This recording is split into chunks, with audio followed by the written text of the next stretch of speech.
I'm very happy to welcome you to this session at the 2024 Earth System Governance Forum. My name is Steffen Bauer. I'm a senior researcher at the German Institute of Development and Sustainability. So is my co-chair, Aparajita Banerjee, whom you will also see on screen, I hope. And we are glad to welcome you to this session on making just transition happen, exploring coalitions and partnerships for just transitions at multiple levels of Earth system governance. And we are happy to co-host not only the forum at large, but particularly this designated session as IDOS, German Institute of Development and Sustainability, which at the same time serves as the Earth System Governance Research Center Bonn in Germany, right next to the UN campus. You may have been at our place already. If you come to another of those climate or other meetings, make sure to pop in at IDOS. You're always welcome. But without further ado, let me get to the thrust of this session, which is about just transitions and particularly partnerships and coalitions as a means to make cooperation work to help these just transition policies take off and gain traction on the ground. And as we speak of these, we know that there are, we are very well aware that there are certainly no silver bullets to make just transitions happen. But I dare say there are at least some kind of a silver lining in this era of polycrisis, where cooperation is very hard to come by in the first place, and especially with regard to transitioning away from fossil fuels, as was resolved by the last climate change conference. But we all know for a sad fact that there is still tremendous task ahead of states and humankind to make that transition happen. So when we discuss this and whether just transition partnerships can actually be a means to that end, it's not so much about we're not so much asking whether they are a means to that end. We consider them a hopeful part of the solution of a tremendous challenge, but the question is more, how can they help bring the end of transitioning away from fossil fuels about in a manner that is effective in terms of climate policy and energy policy, but also in a way that is just in terms of the social dimension of that any structural transformation of this magnitude invariably will have. And that justice needs to be integrated and addressed at both at the domestic level, where much of the implementation is taking place and much of the impacts are being felt, but also with regard to international relations and the notion of common but differentiated responsibilities. So that is sort of the thrust of this session, and I'm very, very happy not only to be able to co-chair this session together with Aparajita, my esteemed colleague at IDOS, but also with a great number of speakers that we have invited. And I'm not going to introduce them all right now for the interest of time. We'll get to the roundtable that is at the heart of our session a little later. But first, I would like to welcome and introduce first. I'm starting in a sense from upside down. I'm very happy to welcome and introduce to you Dimitris Stevis, who will later in the session act as our discussant. And I think it's fair to say that Dimitris is one of the most prolific and eminent scholars on the concept of just transition. He has, in fact, and if you haven't seen it yet, I commend you check it out. He has published in the Elements of Earth System Governance series at Cambridge University Press. He has just last year published a very useful a monograph on just transitions. And the promise and contestation thereof. So that's sort of fundamental reading for this kind of discussion that we're having here. Dimitris is a professor at Colorado State University, and his focus is on social governance of the world political economy, with strong focus on the aspects in the areas of labor and also the environment, which also sets the scene for the various dimensions of the just transition discussion. Besides, he is an old hand, if I may say so, in the Earth System Governance context, and the co-convener of the Earth System Governance Project's Planetary Justice Task Force, and we're very happy to have him in that function as well. So Dimitris will try to make sense of what we will be hearing and discussing before, toward closer to the end of the session.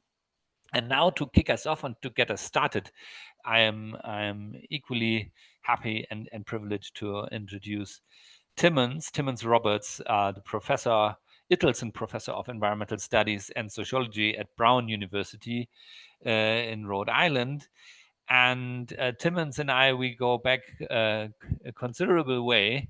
And I vividly recall one of these conferences that we had been organizing at as IDOS together with Freie Universität in Berlin in the year immediately after the Paris Climate Change Conference. And there, Timmons again gave a very inspiring keynote, which also resonated with other keynotes and sparked some discussion on the dilemma whether justice and effectiveness in climate policy are mutually exclusive or mutually constituting.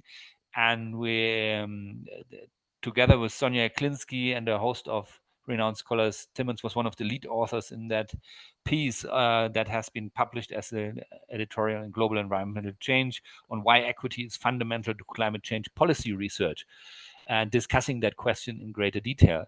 And therefore, I could not think of a better keynote speaker to kick us off for this session and hand over straight away to Timmons. Thanks. Thank you, Stefan, and Aparajita, and Blake, and Dimitris. And I'm sorry to Dimitris for not having gotten a presentation to him sooner. There were other deadlines, and so it was very last minute.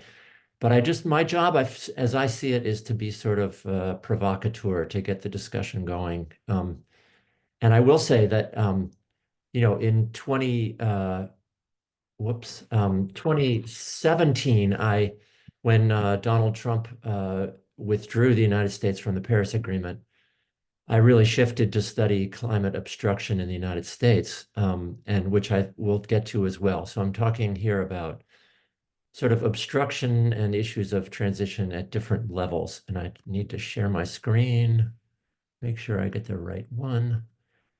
And let's try this. How's that looking there? Okay. Looking great, thanks. Okay, great. Fire away. Stefan asked me to talk about why equity and justice are fundamental to climate policy and how this applies to the transition away from fossil fuels. So the question that was in their sort of framing for the session was what kind of transformative changes are required in the social and political context at all levels to create spaces for just and equitable energy transitions. So I love that question. And just to preview my response, I'll say that climate equity and justice are the core of tensions and stalemates at the UN environmental and climate negotiations, but they are as well at climate transitions at national levels and social and local levels. And I'll point to fossil fuel firms and their allies and their enablers as key obstructors in that transition. And so we need to figure out how to connect the equity, the effort to address equity with the problem of obstruction from these industries. So I hope Dimitris can help us with that. I'm just putting up a slide that I had of some of the current flashpoints in the UN negotiations. They span mitigation, adaptation, loss and damage, and finance. Literally everything is still being debated, and it's not going well. All the way from back in Stockholm in 1972, there were issues of equity at the core. The phrases like common but differentiated responsibilities and the right to development were raised by developing countries.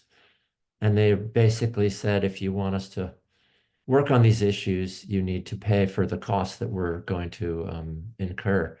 And the same at the Rio Earth Summit, of course, with common but differentiated responsibilities at the core.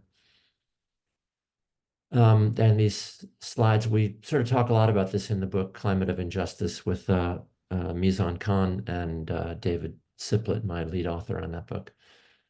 And in the Kyoto Protocol, I mean, it was a great idea. It was at least more binding than those other two, than the UNFCCC, but it was, of course, the issues of equity were not really resolved. The North took on more responsibility, but it was based on grandfathering, that is, minor adjustments to what the countries were going to do. And countries like the US ended up just walking out, as then later did Australia and Canada and Japan. So how's it going on the global level? Well, sorry, this is a little bit of a downer. Even with all these global agreements, of course, the atmospheric CO2 continues to rise and temperatures are soaring, and we're seeing all these climate disasters. So anyway, I don't want to throw my hands up entirely. I believe in the UN system and that we need to make it work. But I do think that, in the case of the US and others, we need to address sort of the equity issues at home and the transition at home, and then the countries will be willing to come forward with actual ambitious um, uh, plans, or willing to make agreements that are much bigger. So this issue came up, as Stefan said, back in 2016 at this Berlin conference with you all. It was great, and the key thing was Bob Cohen, the very distinguished, now I think emeritus at Princeton political scientist, talk about transformative climate governance. And what he said was that some developing countries, and I think he was thinking about India mostly, are using equity more as a shield to protect themselves from anything binding or commitments to reduce their emissions or to even slow them. And a few of us didn't love that, and we pulled together this piece that Stefan mentioned, Why Equity is Fundamental in Climate Change Policy Research. So yeah, here's Bob Cohen's points: that focus on equity risks encouraging a lower quality research that's muddled by the researcher's normative stances.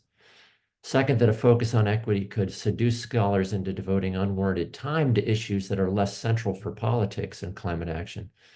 And third, that an inherent trade-off is between climate change and equity precludes a focus on the latter at the expense of the former.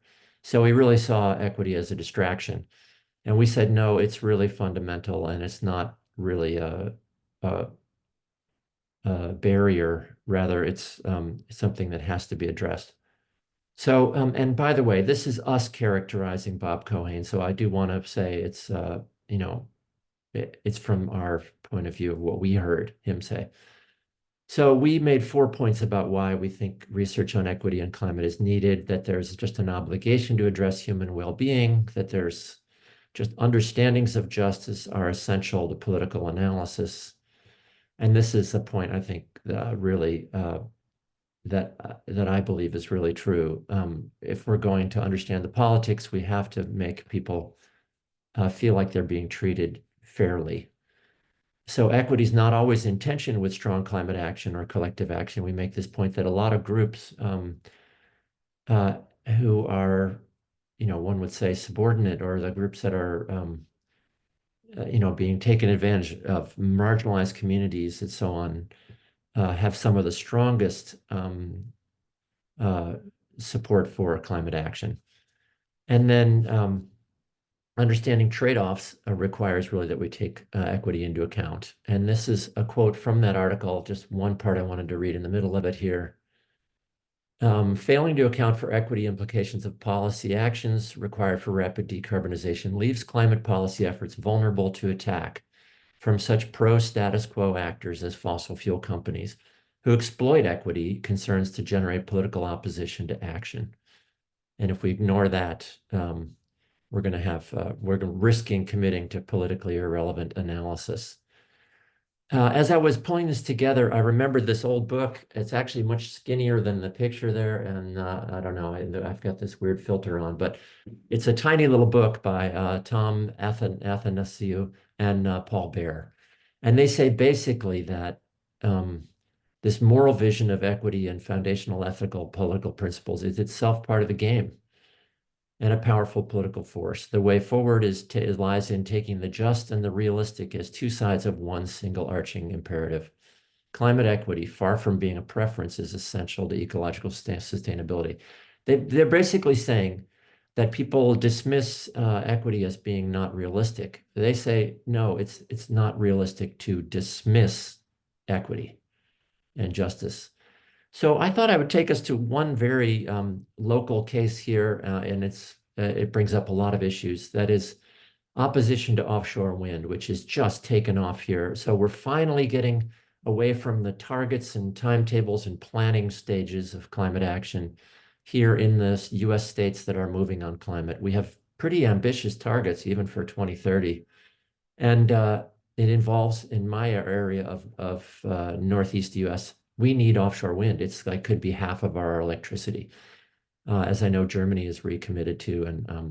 And yet this opposition movements have really taken off. So on the left is sort of one vision of a just transition of, people in hard hats, very excited about working on offshore wind. And then we have sort of these opposition groups, which have just literally in the last 2 years just exploded. And some of it's around the issue of fishing. I don't think it's my lab group at Brown Climate and Development Lab is trying to understand these networks and the discourses of these different groups. And in one case, there is a think tank called the Texas Public Policy Foundation that's funding lawsuits by fishing groups up in the Northeast against offshore wind deployment. And it's, their goal is maybe they may not win, but they can at least delay it long enough to make it problematic. We did a paper that's on our Climate and Development Lab site called Against the Wind, where we mapped the different groups. There's over 50 in this diagram, groups and individuals. And here's that Texas Public Policy Foundation, funded, included by the oil and gas industry and the Koch brothers, who are natural gas. And then these other state policy network organizations are in that coalition. But then this one group here, Cesar Rodney Institute, which is from Delaware, created another coalition called the American Coalition for Ocean Protection. So these are right-wing libertarian groups mobilizing sort of whales as their touchstone on what their mascots on why we should not build this, and then also mobilizing fishing groups and so on, and these lawyers. Anyway, I could go on for quite a long time. And then there's these local groups here in a bunch of different states, and this is our local one here. So it's become quite a governance mess, I would say, as these groups are quite well mobilized, and they have a lot of resources. Of course, at the national level, we have coal miners sort of being the mascots for Donald Trump in 2016. He's doing this less this time, but there was a lot of efforts to point out how he was going to save the coal industry. And here's the president of the United Mine Workers saying, I ask anybody who's been uttering the words of just transition over the last few years, 30 years, point to one just transition in this country, and you can't. I have a bit about obstruction. So there's quite a arrangement of obstructing actors. This is another paper from the Climate Social Science Network that we need to really pay attention to, the corporations, but then also all these intermediate groups as they try to influence political outcomes. So I think if we're going to get to an equitable response, we need to understand the discourses, the groups, the organizations, the tactics, and so on. So we created this Climate Social Science Network. It's just cssn.org. I want to encourage anybody on here or even at the whole conference to join us. There's a link on here where you can inquire. We have grants for research on obstruction. We have events. We have working groups. We have a directory of scholars. We help scholars with communications so that their work actually gets out there, and we have searchable directory for journalists and so on. We also are doing these big, we do conferences every spring, end of May, and then we just put out this assessment on climate obstruction across Europe from Oxford University Press, and it's free online at our site. So these are 11 country studies and then one at the EU level about who are the major actors blocking action and how are they doing it. So, and then we have a new one we're just finishing. It's just going into production, the global assessment of climate obstruction, which goes by industry and then also, by agriculture, the far right, PR firms, public opinion. In other words, this is an incredibly complex topic, and we have 97 authors and 27 lead authors. So I'm up to my 12 minutes. I'm going to skip our take-home messages, but just to get back to the big core question, I hope I at least raise the issue that equity and justice are at the core of the tensions at all the levels, and that fossil fuel firms and their allies are just going to try to block this just transition. And that effort is not going to end. I mean, I really don't think they're going to, stop their obstruction anytime soon. They have been making billions of dollars, hundreds of billions of dollars, and they're going to fight to the end. Thanks. Thank you very much, Timmons. This is exactly what we were hoping for.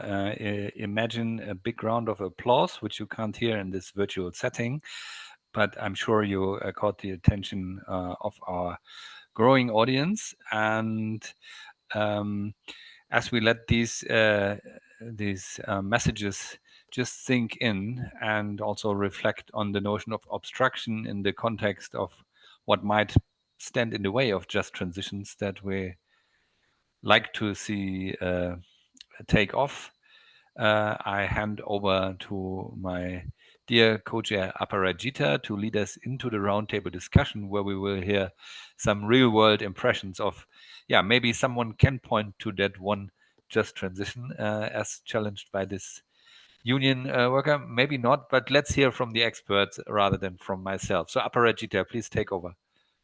Thank you, Stephen. And thank you, Timmons, for your excellent keynote speech. So I will first begin by introducing our panelists, and we are very pleased to let you know that we have panelists from the studying global cases in the global north as well as in the global south. We have first with us Jordan McLean. She is a researcher in the Climate and Natural Resource Program of the South African Institute of International Affairs. At that institute, Jordan works with the government entities, think tanks, and with other non-governmental institutions on research to guide international and economic policy making and foreign policy approaches for South Africa. So good afternoon, Jordan, and welcome. Next, we have Sholauddin Al-Ayubi. He's a climate justice associate and project manager at IDOS in Indonesia, which is also called SERA. It is a nonprofit organization, and it looks at how to advance energy transition agenda in Indonesia. Welcome, Sholauddin. And next, we have our colleague from IDOS, Alexia Vos-Onbargi, and she is a researcher at the Environmental Governance Department in IDOS, and she is also a PhD candidate at Utrecht University. Her recent research is on the Sustainable Development Agenda, especially in terms of policy coherence. She's also looking at the European Green Deal and climate change inequality nexus, and as well as on just energy transition. Welcome, Alexia. And we have our last but not least, the Dr. Marie-Claire Bresbois, and she is a senior lecturer in energy policy at SPRU, the co-director of the Sussex Energy Group, and a research fellow at the Earth System Governance Project. Welcome, Marie-Claire. So I will now ask Jordan who is from South Africa to talk a little bit about the South African Just Energy Transition Partnership Program. We know that it's the JETP with South Africa was the first of its kind, which happened just after COP26 in Glasgow. So we will be very interested in knowing how is it going and what is your take on the progress that is happening in South Africa, and what are you understanding about the scope of partnership between Global North and Global South in the South African context? So over to you, Jordan. Thank you. Thank you so much, Aparajita, and thank you again to IDOS for this lovely invitation to participate today. So as mentioned, my name is Jordan. I'm from the South African Institute of International Affairs, and I thought that I should probably start with a brief timeline looking at tracing the past 3 years since the first JETP was announced at COP26. So just taking a step back, just before COP26, President Ramaphosa established the Presidential Climate Commission, which acts really as an oversight and support body for the just transition, but made up of various different actors from the private sector, government, trade union, civil society. Following on from that, the initial Just Energy Transition Plan was announced, and I'm sure most of you know the value of it was about $8.5 billion.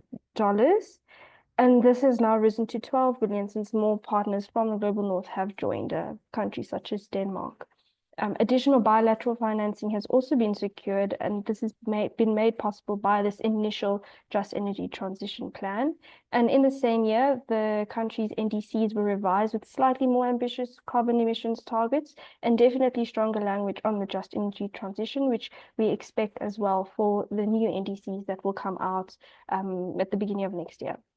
Then in 2022, we had the Just Energy Transition Framework, which was a document that outlines the shared vision for a zero carbon economy that was developed by the Presidential Climate Commission. And it includes really strong principles of justice and how justice should underpin decarbonization. Then we also had a Just Energy Transition Investment Plan, which is a supplemental document that was publicized to outline the various investment priorities for the Just Energy Transition Finance Package. It also completed a study that basically showed that the country actually needs financing to the value of $98 billion over the next 5 years to finance the initial thrust of the transition, which obviously, once you compare to the 12 billion that was already put up, you can see that there's quite a disparity in the financing. And then taking you to COP28 last year, we had the announcement of the Just Energy Transition Implementation Plan, as well as the Just Energy Transition Grants Register. And the implementation plan provides a roadmap that kind of brings the elements of the framework and the investment plan together through 6 priority areas: electricity, energy, new energy vehicles, green hydrogen, etc. While the Just Energy Grants Register basically outlines how the grant funding portion of this $12 billion is being spent. Now, this is where we really get to see some of the more important and pertinent issues that are unfolding as the transition stands. Funding issues are really, as I said, they start with this disparity between the committed finance versus the real finance needs. But over and above this, civil society has really had to assume an oversight kind of role to ascertain exactly how the committed finance is being allocated and utilized. And the government has been quite responsive to this and has tried to deepen transparency. And one of those mechanisms is the Just Energy Transition Grants Register. It's tracking how the initial finance is being spent, but it's only tracking about 4% of this initial finance. And that is the grant financing portion. A lot of the Just Transition finance is actually made up of concessional loans. So far, about $560 million is accounted for in this register. However, it's really difficult for civil society actors to trace how the flow of these funds is actually being directed. In some studies done by the Southern Center for Inequality Studies here in Johannesburg, it's been shown that the money in effect returns to the very countries that pledged the funds in the first place. So for instance, Germany is a core funder and a core development partner of South Africa in the broader sense. And of the $560 million that was allocated to grant financing and that has already been spent, about $170 million of that has actually returned to German actors, so the GIZ and the KfW, the Development Bank, and that is for implementing the just transition. But this is more than 1/3 of the grant financing that has been used thus far, that is basically in effect leaving the country or being transferred to organizations that are not based in South Africa. And so ascertaining how these funds make it to communities and the affected sectors is not yet very clear. Transparency and trust are also huge obstacles to how the transition is being received on the ground and in the communities that are really affected by it.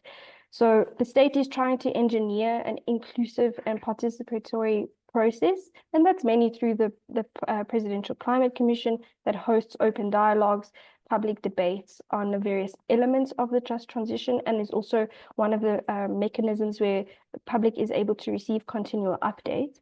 But tracking who benefits from the actual finance, it has been really challenging. And this frustration has been sustained, and it is actually growing and becoming kind of society-wide.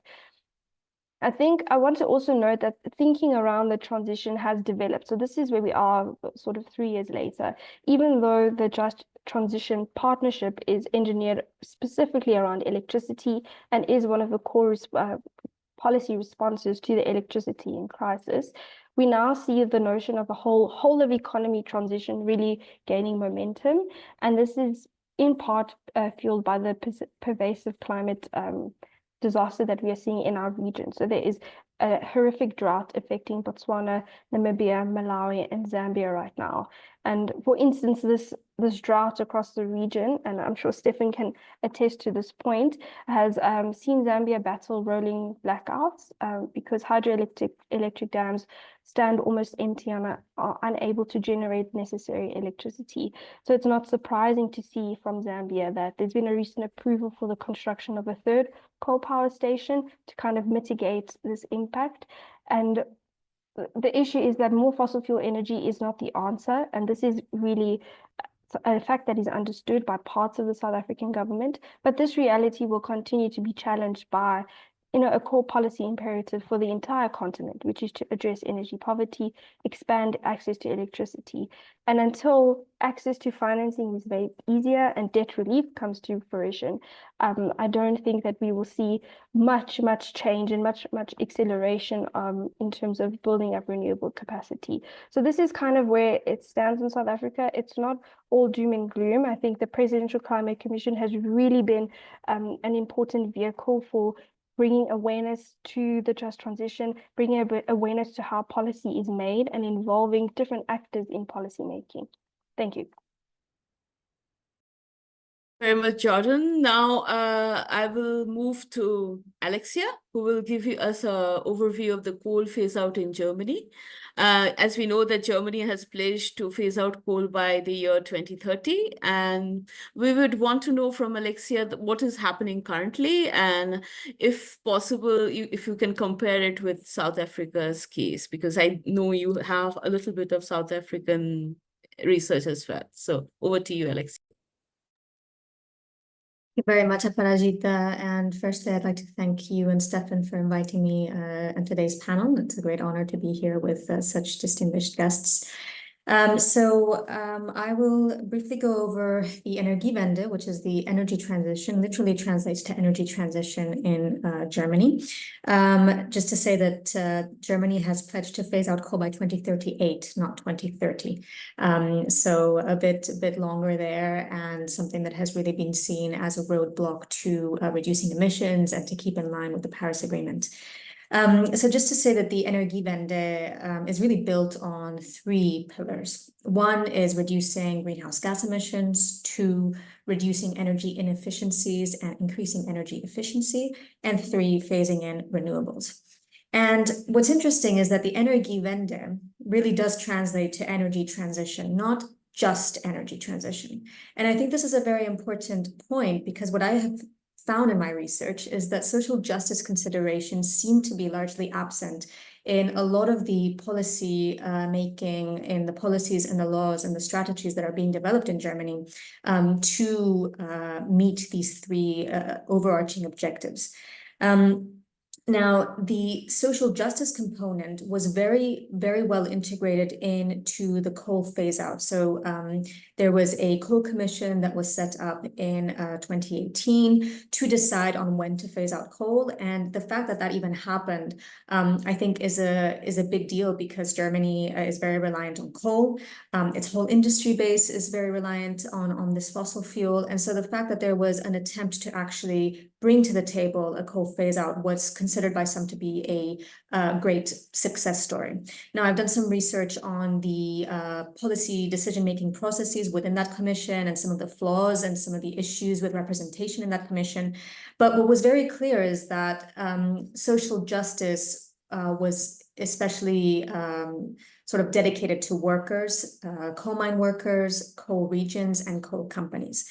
Now, that's a good thing, because a social justice component was included in the coal phase out, but there's been a lot of sort of backlash on why other communities were not included. Why is the social justice component just limited to coal and not other areas? And we see this especially with the phasing in of renewables, where there is strong opposition to renewables phase-in, despite the fact that there is strong support for climate action.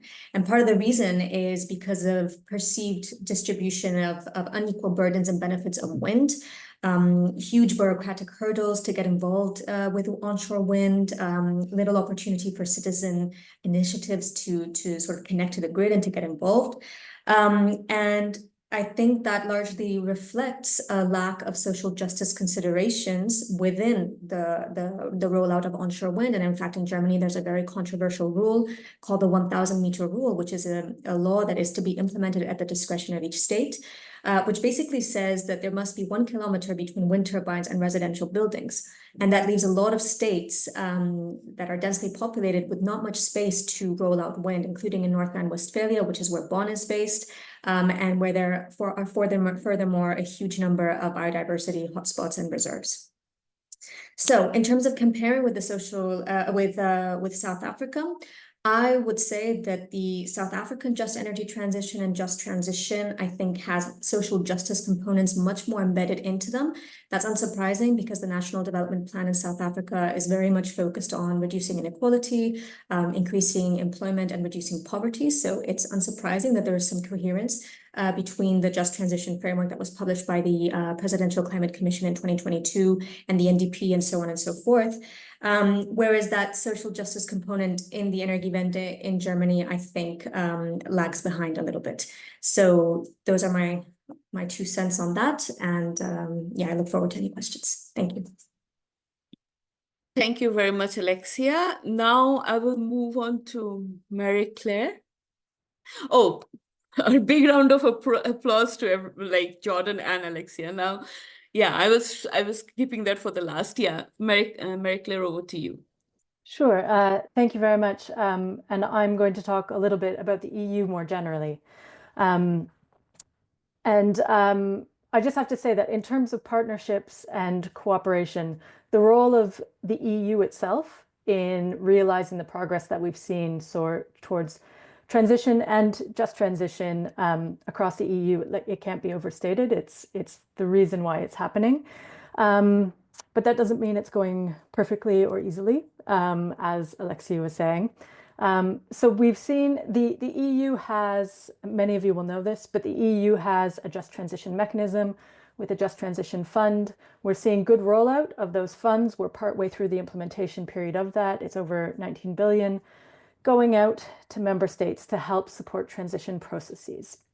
And these funds are supposed to support things like local economic development, reskilling, development of renewable energy, moving away from carbon intensive infrastructures, that sort of thing. And so we're actually seeing that money is going where it's supposed to, and a lot of the funds, the vast majority of funds, are going to support essentially local and regional economic development. So there is some money that's going to companies, big energy developers, but most of the money is going towards things like jobs and skills development, small and medium-sized enterprises, entrepreneurship, training, those sorts of things. So on the one hand, that sounds really positive. On the other hand, part of the basis I'm talking on is this research project that we did that looked at transitions in these really carbon-intensive regions across Europe. And what we've been finding is that most of the communities that are trying to transition are really still suffering from the legacy of coal mining, oil shale mining. And so there's this story that we hear a lot of about how coal has created prosperity for these regions, and everything was great when we had coal. And for some people, that was very true. It certainly helped royalties and taxes in those regions. But we've seen that there's a lot of these communities have been left to varying degrees with a legacy of income inequality. So people who were involved in industry made much more money than those who didn't. But also poor health and environmental outcomes related to air quality or landscape impacts. Gender inequality. Mining is a very gendered profession, and entrenchment of sort of traditional family roles, and often low democratic participation. So these sort of legacy injustices from carbon-intensive industries are now overlapping with these new transition-related injustices related to the current and ongoing transition, and also anticipating what's coming in the future. And so we've started calling these compounding injustices or intersecting injustices. And so we're really seeing on the ground now that even though there's an attempt to roll things out to support local economic development, there's a perception that amongst people on the ground that this transition is really being enacted for and by elites. And this is despite the fact that the money is going to local economic development mostly. And so what that is creating is a situation where we're seeing rising resistance and populism. And this is a big theme across the EU now. And it's an existential threat to the transition agenda and a just transition agenda. So we're getting into the space of wider pushback. And I have lots more to say about partnerships and sort of the relationship between just transition outcomes and the processes by which we might get there, but I think I'll save that for future rounds. Thank you. Thank you very much, Marie-Claire. Yeah, I will now go on to Ayubi, to you, and if you can talk to us about the Indonesian case study of JETPs. Like it's another, like South Africa, it's another JETP partnership. And like, are you seeing similar trends like in South Africa, or what are you seeing? Especially like, it's very interesting because the new government is in power now, and they are kind of like inheriting the legacy from the previous government. So yeah, over to you. Yeah, thank you, Parajita. Glad to be a part of this panel. So, as an overview of the topic, I want to raise about Indonesia just energy transition, as you said, through the lens of JETP. So, because we are currently facing some challenges, especially on the funding aspect.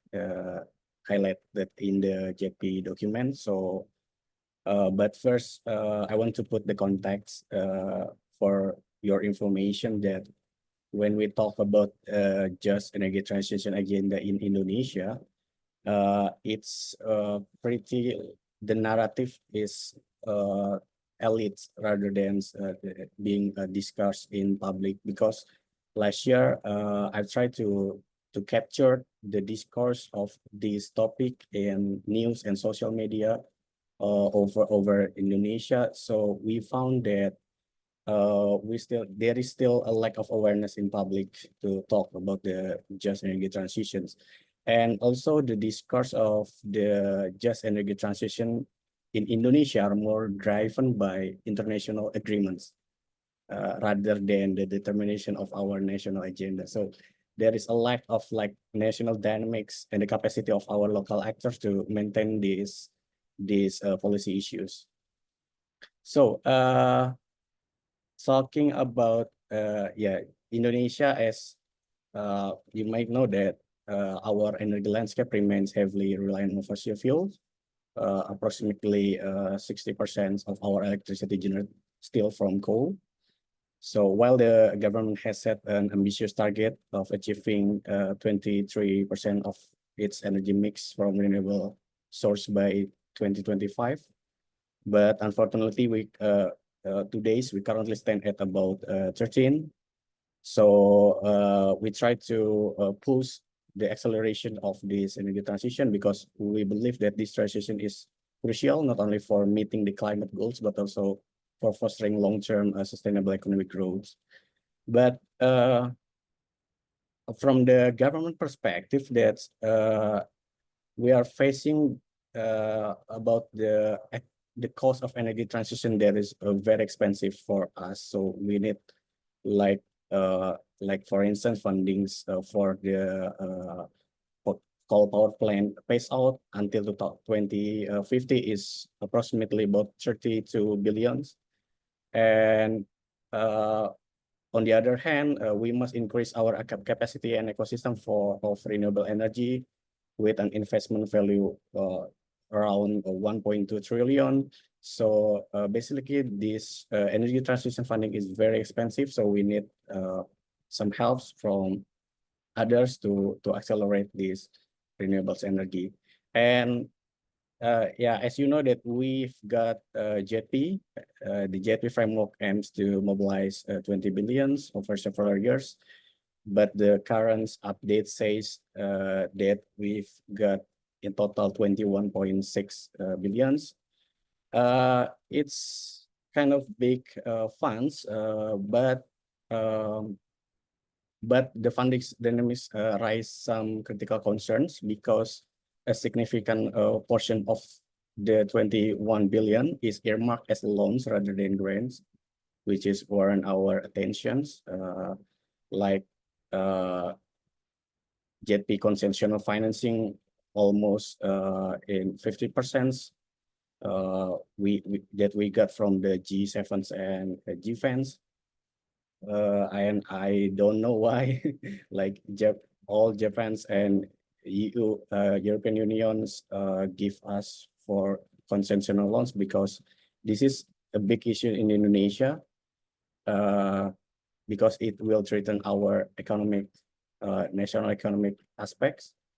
And when we talk about the just aspect from the JETP, we're actually talking about only 2 or 3% from the total fundings because it's very limited allocation for just aspect for these things.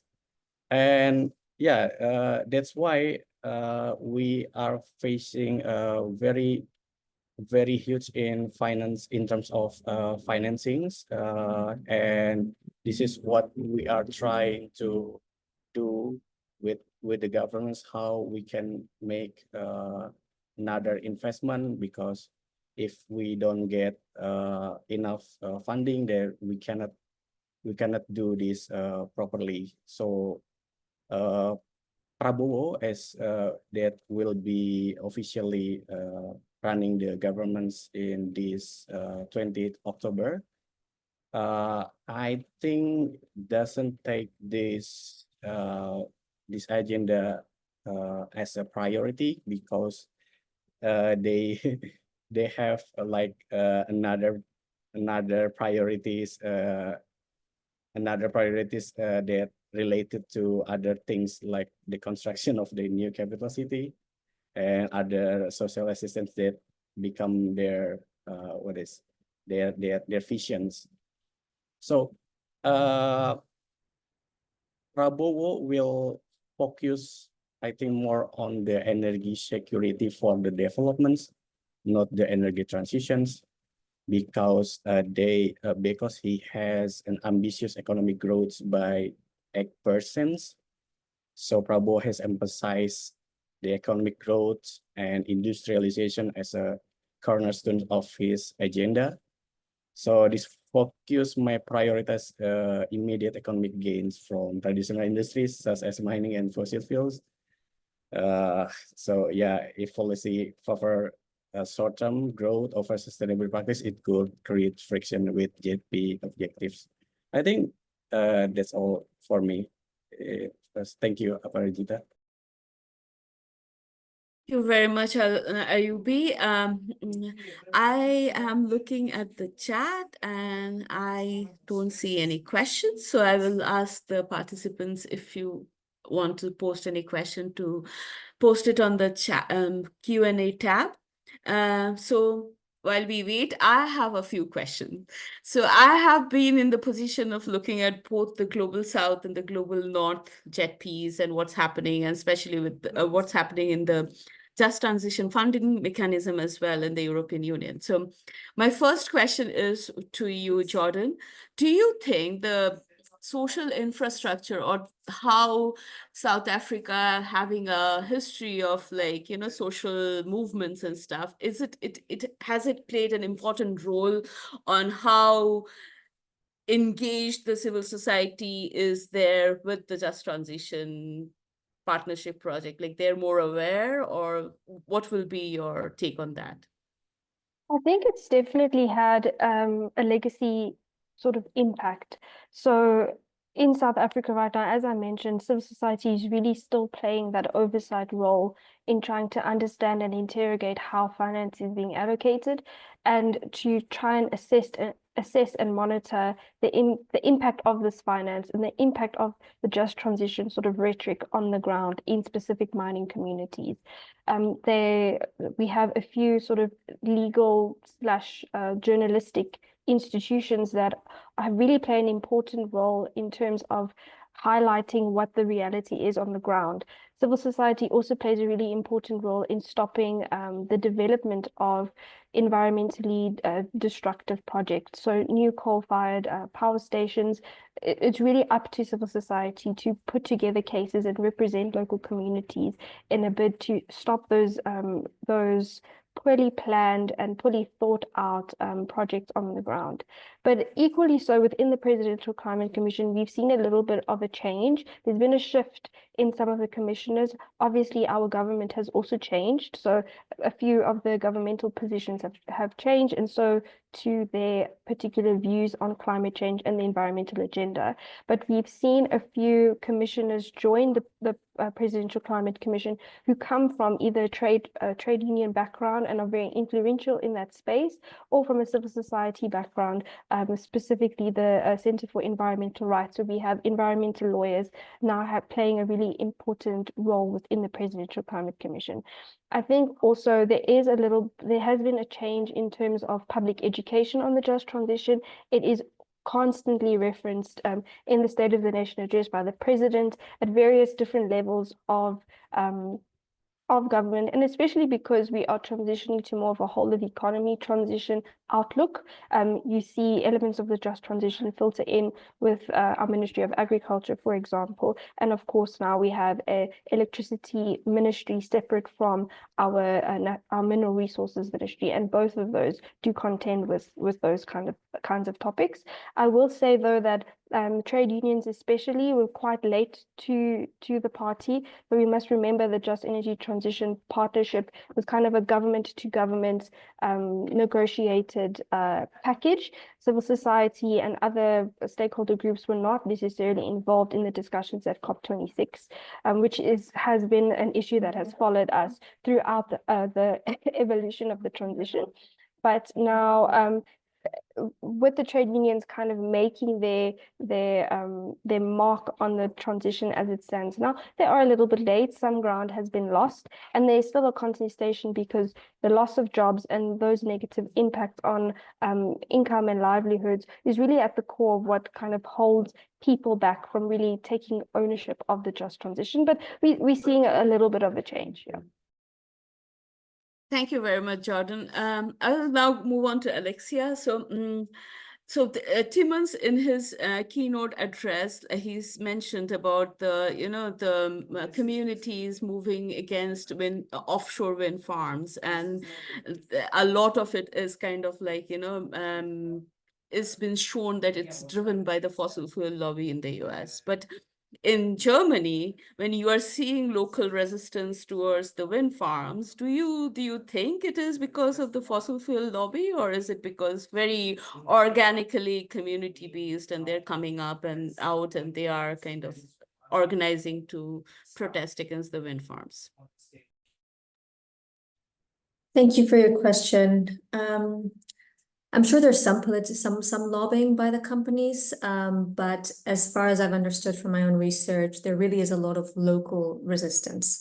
There is resistance for a number of reasons, biodiversity concerns. So, people that are concerned about bats and birds collision risk will litigate against wind farms and energy companies that are rolling those out. There's a lot of local resistance, for example, from people who see, power lines sort of crossing their territory and crossing their municipalities, but not really benefiting from the fact that electricity is moving from one side of the country to the other.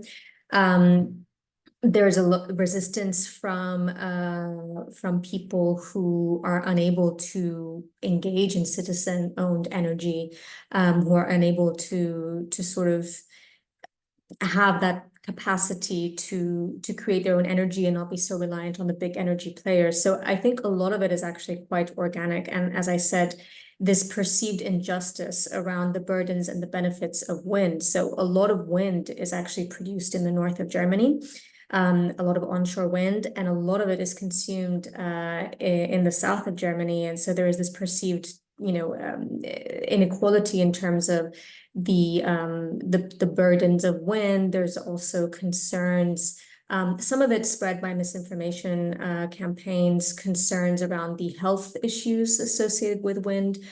So the effects of wind turbines on like noise pollution and your eardrums and things like that. A lot of that is also being fueled by right-wing populists and groups. So yes, I'm sure that there is some sort of lobbying behind all of this, but I think that it's actually quite organic. And I think it's just because the burdens and the benefits are distributed unequally. Thank you. Thank you, Alexia. I'll go to you, Marie-Claire. When I was listening to your case of how the EU Just Transition funding mechanism is kind of helping in skill development and job training, and I was really curious to know a little bit more on what specific type of job training and skill development is going to the coal miners and their wives and their who are in my understanding in the age group of 40, 45 and and 50 upwards, and especially where does then what do we have to do better in reaching these people who are actually the people who are in the legacy, if you say, of the coal mining industry. So yeah, I'll give this a go. I'm not the best person to answer this because this wasn't what I focused on. But a lot of the programs are general training and reskilling, and it's something we're seeing in places like Estonia, where there's oil shale, but a lot of the miners already have a plan B. So they'll have been retraining as an electrician to try to supplement income and sort of guard against these sorts of things. But one of the big barriers that we're seeing, and I mean, it's different in every member state as well, because it's very decentralized and there's a lot of sort of delegated decision making about what will work best in which country. But one thing that has been coming out is that, and particularly for women, is that for retraining opportunities, or for the development of new opportunities and retraining to work, you really need to have wider social supports and wider economic development, and you need things like childcare. You need to do things at times that work for people. You need full day. You need kids to be in school for the full day or aftercare support, and these are a lot of the very basic things that are affecting whether and how people can retrain and for what sorts of jobs. Very much, thank you. Ayubi, the question for you would be like, with you're seeing that the change in government, there is also like change in the motive of being a participant in the JETP or not. Like you see governments are moving from their existing commitments. So what do you think is the future of these kind of JETPs, which are like, which promises a lot of investment in these countries, but we don't see a kind of like, timeline where the new government will be also equally focused in a just transition partnership, which was kind of like promised by their predecessors. So what would you think will be the future of these JETPs? Yeah, the President-elect Prabowo indeed made a promise to continue the programs made by our President Jokowi. But this, however, raised a doubt over Indonesia's commitment in energy transition because many of Jokowi's policy in the energy sector are deemed also counterproductive.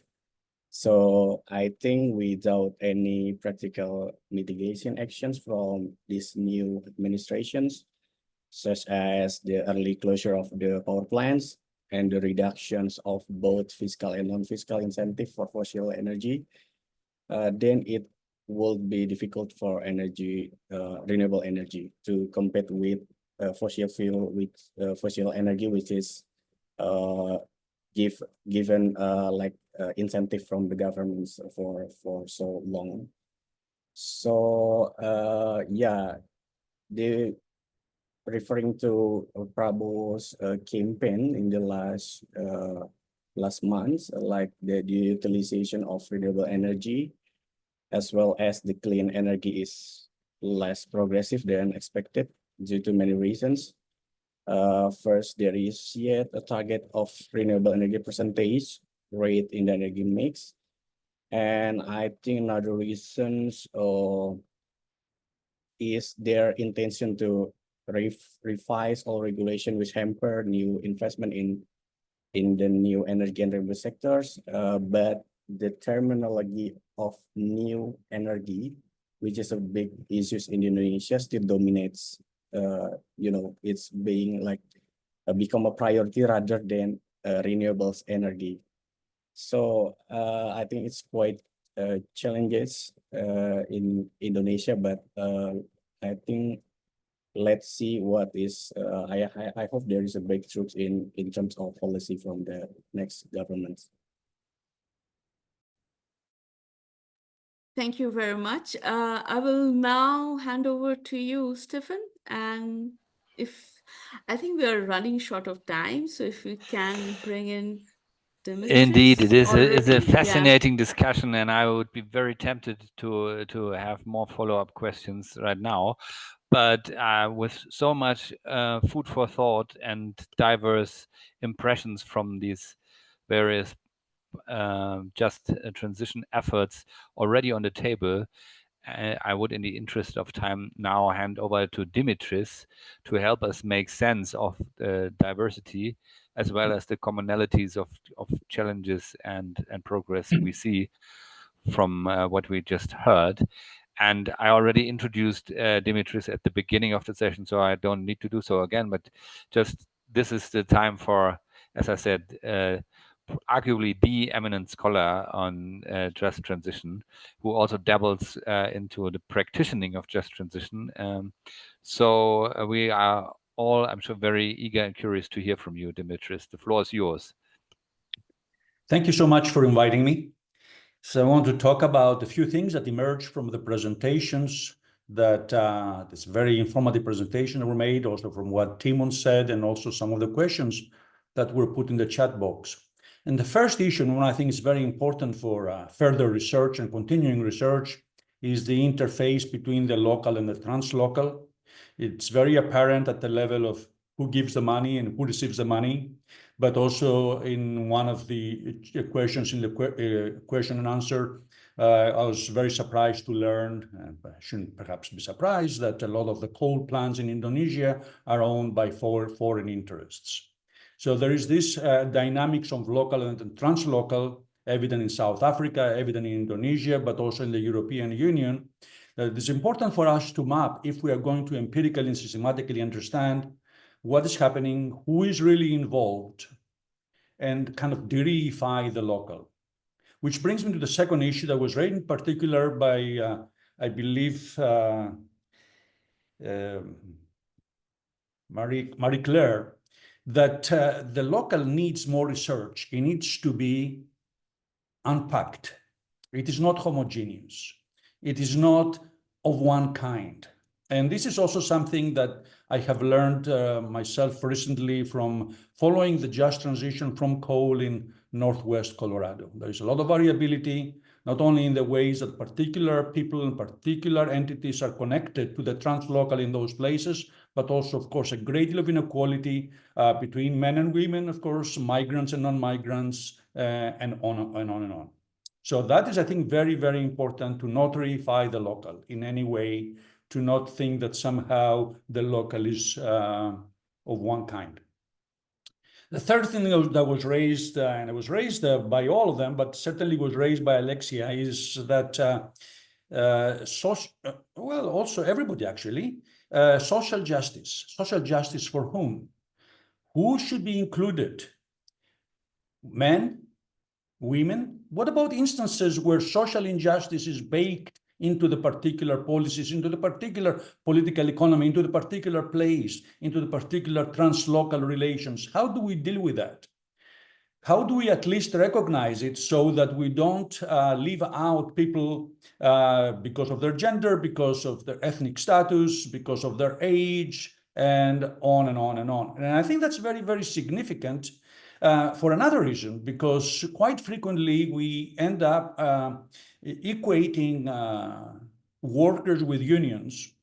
And I saw one of the questions that perhaps unions are monopolizing that space. So that's really not the case. Unions have not been very successful. But most importantly, I think we need to think about workers, working people. And for me, after the category of human beings and the category of citizens of some country or another, the third largest category is workers. All those people who cannot survive for more than 2 or 3 months without working. So if we start thinking in terms of just transition, in terms of working people, not only those in the mines, not only those in the coal plants, but those who are reproducing the labor force, so those who are along the supply chain, those who are along the supply chain far, far away, I think that it becomes very important to keep working people central to this equation, because working people are, in fact, all those people in all those categories. The fourth issue that was very apparent, and I've read the comments, and I've been doing some reading recently on JEPs, is the discrepancy between needs and resources. And that's not only with respect to the just energy transitions or even the European Just Transition Fund, but it's throughout. If one thinks of a just transition as a very narrow technical economic development issue, the discrepancy is not as large. If one thinks of a just transition as actually a transition of some kind that replaces what we have been doing with something else, that requires that people move, that requires that we take care of people's mental health, of their children, and on and on and on, then we're talking about pretty substantial social policies. And in my mind, it's almost impossible to do a just transition if you do not have the social or eco-social welfare state that provides those services. In the case of the United States, for instance, in my own research, we have interviewed over hundreds of people.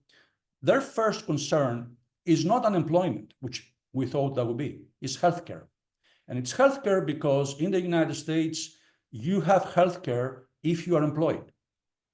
And if you're not employed and you have a problem with your health, then you lose everything.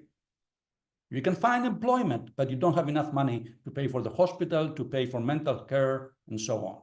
So I think that this is, when we think about needs and resources, it's useful for us to not just say, what do we need for this particular thing? What do we need for decarbonization, let's say in South Africa or Indonesia, to think about what do we need to make sure that this transition and other transitions, I'm going to get to that shortly, take place in a humane and efficient way. Which brings us to something that was raised by a number of you, and I really like that just transitions are not only transitions from declining sectors or sectors that we decided, although coal is not that declining in Asia, but from sectors that we have decided we want to decline, but also we have to deal with just transitions to sectors that we find desirable. And I liked what Timon said about the how various interests are pushing back against renewable energy. But here I have to add that some of the major reasons why there is resistance to renewable energy is the renewable energy industry itself, which basically is another industry that does not, go back to Cohen's, does not include questions of justice and democracy and citing in its parameters. They basically are appropriating social license because we all want renewable energy. But there is renewable energy and there is renewable energy. And as you well know, that has created significant problems throughout the world. So it is not only the opponents to renewable energy and the transition to renewable energy that are stalling things, but also we have to ask the renewable energy industry and the states that support renewable energy to actually promote a just transition that is equitable for men and women, for immigrants and non-immigrants, and across the world, across supply chains. Which brings me to my last comment, and I think I will stop here so we can have more discussion. I had some other things to say, but I'm not. We have to think about just transitions in places, specific projects, in whole sectors, and the whole economy. And returning back to something that I said earlier, I think if we think of just transitions as part of the eco-social welfare state that brings together ecological and social justice, that brings together ecological and social democracy, it is important for us to say that actually we need to have an eco-social welfare society, an eco-social welfare state. Otherwise, I think it's more useful for us to talk about economic policy and for dealing with transitions, and perhaps just leave the term just transition, which was intended to be eco-social, out of our discussion. Now, that might be too much to ask, and I might run out of a job myself, but that would be my last comment. So I don't know how much more time is left, but I'm satisfied to stop here. I really enjoyed the presentations, and I really learned a great deal from the questions and answers as well that were the questions that were posted in the Q&A. Thank you. Thank you very much, Dimitris. That was quite a task ahead of you after all these rich inputs that we had, and yeah, these were very great reflections that I would like to engage on further as we move on, probably outside and beyond of this session, to bring this all together, to wrap up and to engage our audience and also speakers as much as possible. I'll now hand back for the grand finale to Aparajita. But thank you all from the bottom of my heart for making this a really top-notch session. Thank you so much.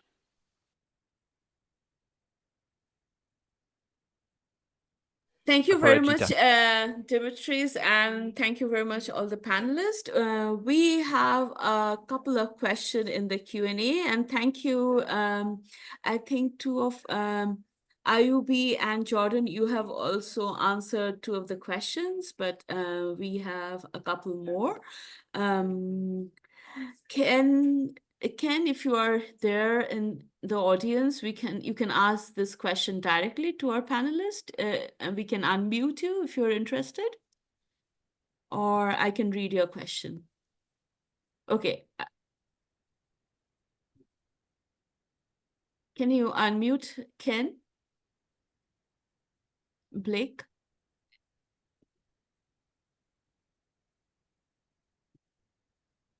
Okay, yeah. Successfully unmuted. Yeah.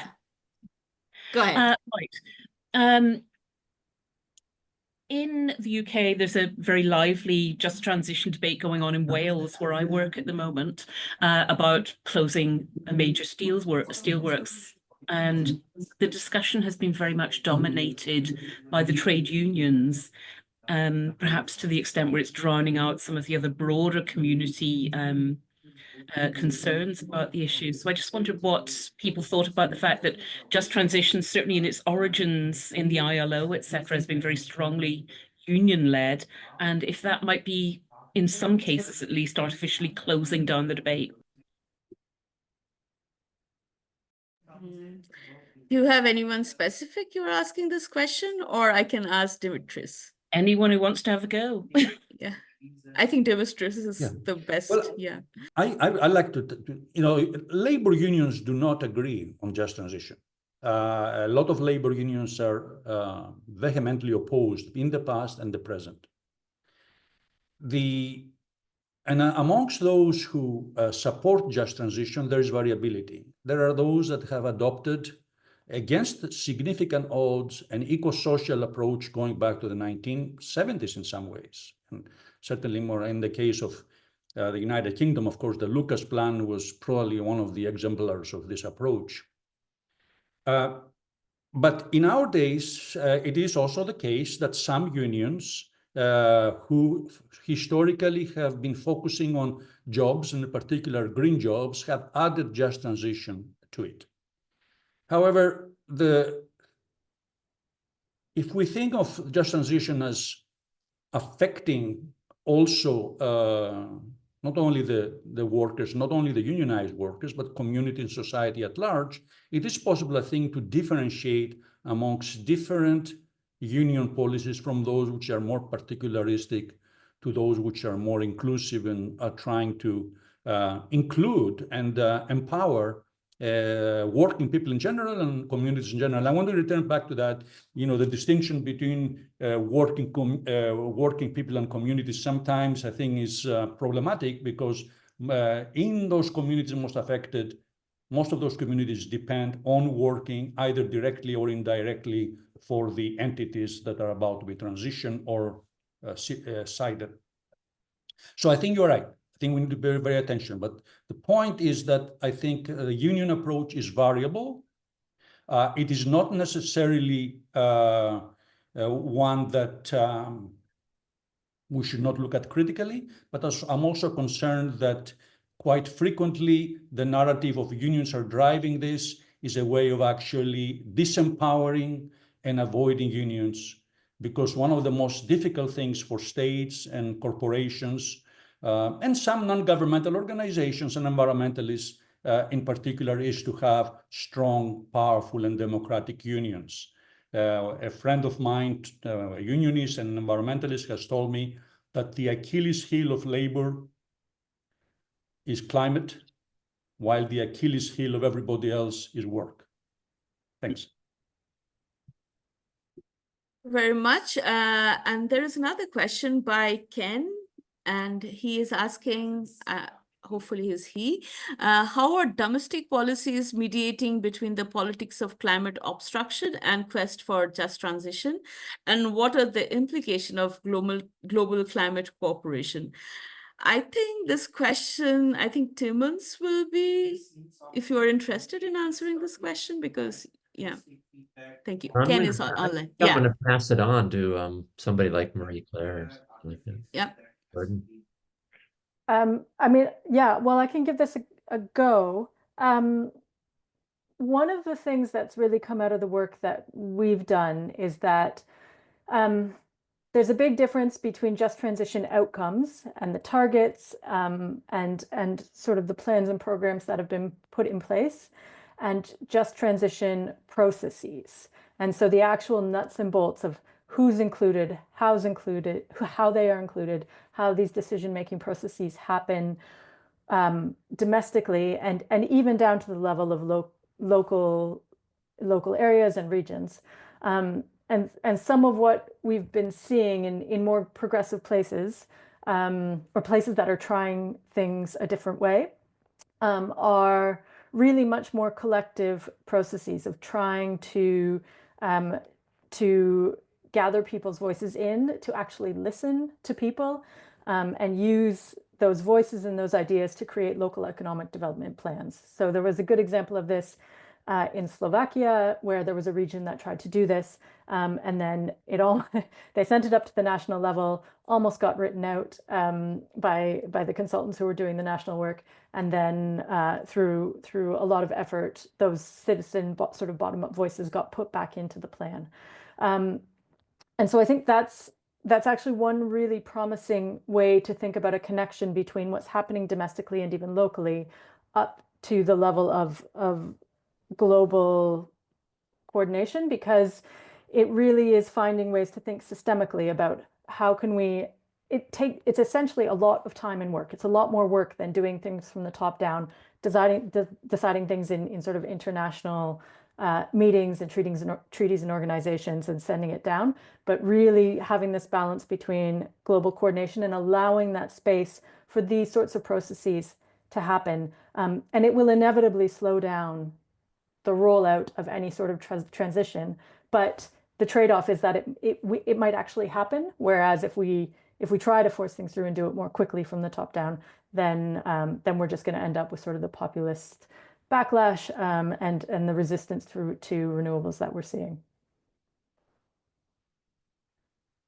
Yeah. Stefan, do you have any question?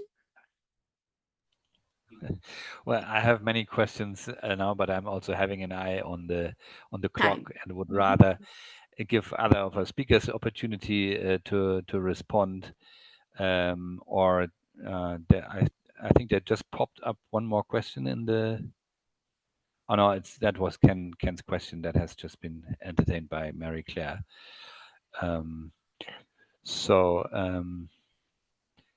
Yeah, I just say a big thank you again once more to all of you, and also on behalf of German Institute of Development and Sustainability, but leave the wrap up and final words to Aparajita, unless there are. We do have a couple of minutes if there's another intervention.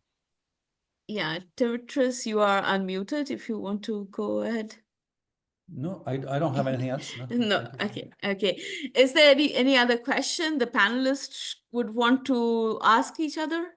Because we never get to chat with between us. Any question, any comment, any interest in? Yeah, Mary Claire is there. Can I just, I'm just going to toss it to Alexia, I think, but hopefully that's okay. But the previous question about unions in Wales and how they were engaging, I'm just wondering, Alexia, with what you know about the German Coal Commission and how that was used to balance union voices with sort of politics and citizen voices, and sort of, regional politicians and all of that. What, if you think there are any lessons for Wales in that process? Thank you for the question. I actually did reply to the question in the chat. But what I was saying there is that so-called labor power has been very instrumental to how decisions have been made around phasing out coal. And part of the reason why coal is only to be phased out by 2038 is because of the very powerful clout that these interest groups, including coal unions, have had on coal exit decision-making processes. And especially in the Coal Commission, there's been some very interesting research done on sort of the imbalances in representation. So I think there were just 3 environmental NGOs in that Coal Commission, and in a commission of, I think, 31 members. Very few women were also on that commission, and there were a lot of coal companies there and coal unions. So already from the get-go, that institution, the Coal Commission, which was designed to phase out coal in an equitable and fair way as best as possible, was already by design a bit faulty. Having said that, as I said in my opening statement, the fact that there was a coal commission at all and that an agreement happened to phase out coal is hailed by some as an example as a success story of how to phase out coal. So in terms of lessons learned for Wales, I'm not at all familiar with the Welsh case study, but I would assume that the unions there also have a very centralized and also large political base. And the question is whether there are any sort of bodies that could counteract that and sort of balance those power inequities and those power imbalances that are present in there. And I'm not sure I have the right answer to that question, but yeah, I think it's very clear that the coal commission in Germany, at least from the get-go, was ill-balanced from the beginning. But then again, it was a good thing that there was actually even a coal commission and that a decision to phase out coal was made in the end. So yeah, that's all I can say on that. Thank you. Thank you, Alexia. Timmons has a question. Yeah, just bringing it up one level, I guess, as we're getting close to the end, I'm thinking about this. Where we're bumping against is this dilemma of urgency of climate change versus equity and solving the problem with justice. And it's just difficult. This is just very difficult. And I think part of our problem is, that the needs of local communities and marginalized groups were not addressed earlier in this effort to transition. And part of that is, certainly due to the neoliberal period in which we're acting. The state has been attacked and undermined, and its ability to really address these problems. But even in the cases where there were stronger states, there was really a lack of care and attention to these, rural extractive communities and, high energy intensive industries. So anyway, I thought that's just where I am. I think, we're in a very, very difficult position now. And I think the governance structures have been really too weak. And we need to figure out how to get them working again. I think this is a very valuable discussion. So thank you very much, everyone. Thank you very much, Timmons. Thank you very much, Dimitris, for your excellent keynote as well as your... Yeah. And also, like, I always think, like, whenever I do research on just transition, I always think, like, are we over-promising the word justice? Like, if we didn't promise, we wouldn't have, like, seen so much of complexities coming out. So that's something I always think about. And so, yeah, thank you very much for this wonderful session. And I hope that we are in touch and we can find something out of this discussion for a later kind of publication or conversation. So thank you. Thank you once again. Stefan, yeah, thank you. Thank you all. Have a great day or whatever time zone you're in, and enjoy also the rest of the 2024 Earth System Governance Forum. And looking forward to meet many of you, hopefully in person, at next year's physical conference that the ESG will be having, in fact, in South Africa. So thank you all and have a great day. Thank you. Bye-bye. Bye. Yes. Bye, Dimitris and others.